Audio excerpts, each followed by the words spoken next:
کوئی انسان وہاں پہنچ نہیں سکتا، کیونکہ کوہ کاف تک کا سفر طے کرنے کے لیے 4 مہینے اندھیروں میں سفر کرنا پڑے گا۔ یہ وہ پہاڑی سلسلہ ہے جہاں نہ کوئی سورج، نہ کوئی چاند اور نہ کوئی ستارے موجود ہیں۔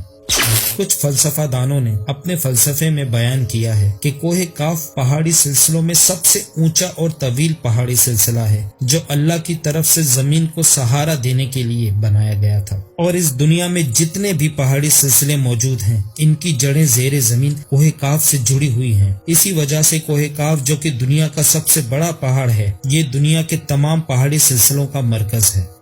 ایک اور روایت میں کوہ کاف اور اس میں آباد مخلوق کے بارے میں کچھ اس طرح بیان کیا گیا ہے کہ ابن عباس فرماتے ہیں کہ رسول اللہ صلی اللہ علیہ وآلہ وسلم ہمارے پاس تشریف لائے۔ اس وقت ہم مسجد نبوی میں حلقہ بنا کر بیٹھے ہوئے تھے، تو آپ صلی اللہ علیہ وسلم نے فرمایا کہ کیا کر رہے ہو؟ تو ہم نے کہا کہ ہم سورج کے مطابق غور و فکر کر رہے ہیں کہ یہ کیسے طلوع ہوتا ہے اور کیسے غروب ہوتا ہے۔ تو آپ صلی اللہ علیہ وسلم نے فرمایا کہ تم نے اچھا کیا، مخلوق میں فکر کرو، خالق میں فکر نہ کرنا، کیونکہ اللہ جس کے لیے جو چاہتا ہے پیدا کرتا ہے۔ تم اس سے تعجب کرو کہ کوہ کاف سے آگے 7 سمندر ہیں، ہر سمندر 500 سال سفر کرنے کے برابر طویل ہے، اور اس کے آگے 7 زمینیں بھی ہیں جن کا نور ان کے باسیوں کے لیے چمکتا ہے۔ اس کوہ کاف کے آگے 70,000 مخلوقات ہیں۔ وہ یہ نہیں جانتے کہ حضرت آدم علیہ السلام کو اللہ نے پیدا کیا ہے، اور نہ ابلیس کو جانتے ہیں، نہ ہی ابلیس کی اولاد کو جانتے ہیں۔ یہ وہ پہاڑ ہے جہاں کوئی سورج نہیں اور کوئی چاند نہیں،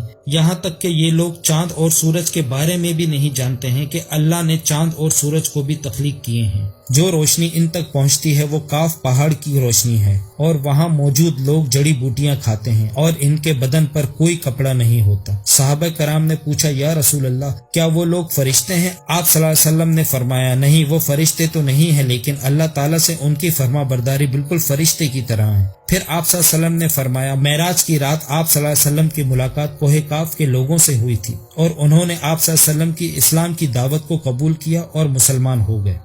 اس پہاڑ کے بارے میں کئی لوگ اپنی مختلف رائے کا اظہار کرتے ہیں۔ کچھ ماہرین کہتے ہیں کہ کوہ کاف انٹارکٹیکا کے ان علاقوں میں موجود ہے جہاں ہر وقت اندھیرا چھایا رہتا ہے، بلکہ کچھ لوگ اسے قدیم دور کے اٹلانٹس سٹی کو ہی کوہ کاف قرار دیتے ہیں، جو کسی بڑے عذاب کی وجہ سے تباہ و برباد ہو چکا ہے۔ فزکس کی جدید تحقیق کے مطابق ہماری اس کل کائنات میں ٹوٹل 11 ڈائمنشنز وجود رکھتے ہیں، جبکہ ہم انسان صرف 3 یا 4 ڈائمنشنز میں زندگی گزار رہے ہیں، کیونکہ ہم صرف ٹائم اور اسپیس کی قید میں زندگی گزار رہے ہیں۔ ان مزید 6 ڈائمنشنز میں کتنے ستارے، سیارے اور دنیا آباد ہیں، اس کا علم صرف اللہ تبارک و تعالی کو ہی ہے۔